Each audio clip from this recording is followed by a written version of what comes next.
So now that I've got the majority of all of the, I think it's hexagons, the different sections of the chicken wire filled, I'm going back in and creating, filling in, meaning when the hexagon, they were first just, hexagons, and I'm going back, the first layer was going in and weaving each one with ribbon. Now I'm going back in and filling up some of the hexagons so that it's either a line going through or one line, two, creating more of a design, and then some I'm filling completely. So that you'll be able to, it's gonna, not only a pattern, but it will lift back, it will lift the piece up. Also going back in and adding the necklaces or the bracelets. I'm adding bracelets, earrings, taking apart the beads from the necklaces and strategically place them. And also it should sound differently now.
The chicken wire piece right now, it's called that. It's galvanized chicken wire on, right now it's on wood, but I will be changing that.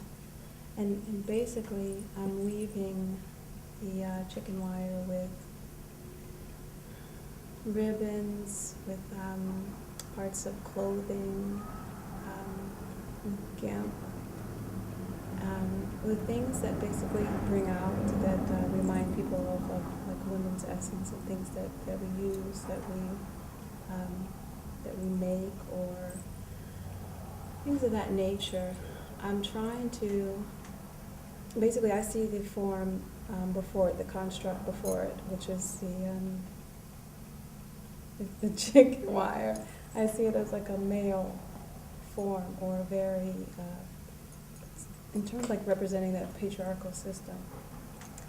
And I'm looking at the things that I'm bringing to it in terms of kind of matching or balancing the energy that they bring. And metaphorically, I'm looking at this as a patriarchal system. What I'm doing with this piece and with my work is kind of bringing light, or bringing energy, bringing a spirit to some of these what I would consider constructs, and it's not any way, shape, or form in terms of bashing men. And I don't completely consider myself a feminist. I have always been pretty driven about equal treatment of women and women's rights, and I know that a lot of that has to do with being raised by like a single mother. And although my father was around, it just, in terms of like my teenage years, it wasn't. I've always done collages. I started out with drawing pastels and crayons, but I've always favored collages. There was something about bringing together all the things that meant something to you in one composition. I came here at Howard, working on pieces that kind of, they're sort of in the light of Alma Thomas. I used paper in place of the paint. where she would leave space in between, she would leave white space in between. I still leave space in between, however, it's because of the rip of the paper. But I intentionally do that because of the fact that you're bringing light into the work. And then I started to move along, or move in a different direction, more, much more into multimedia work and more abstract.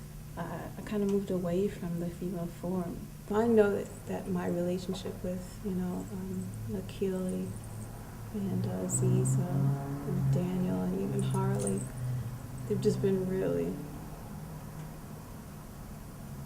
I don't even have words for it beyond what I just said, I've just been really fortunate that I had people to say when it came to certain areas, what should I do with this? Where should I go with this? What do you think about that? So, and also my mom.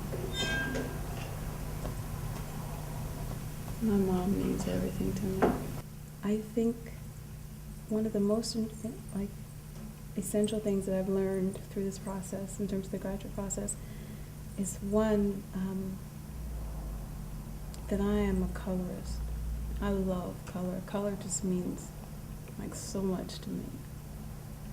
And the second, in terms of the healing power of, for me, it's creating, the healing power of creating my work.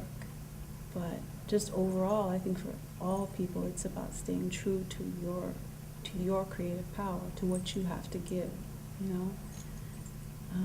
Not only that it uplifts yourself, but also if you're true to that, you can help others.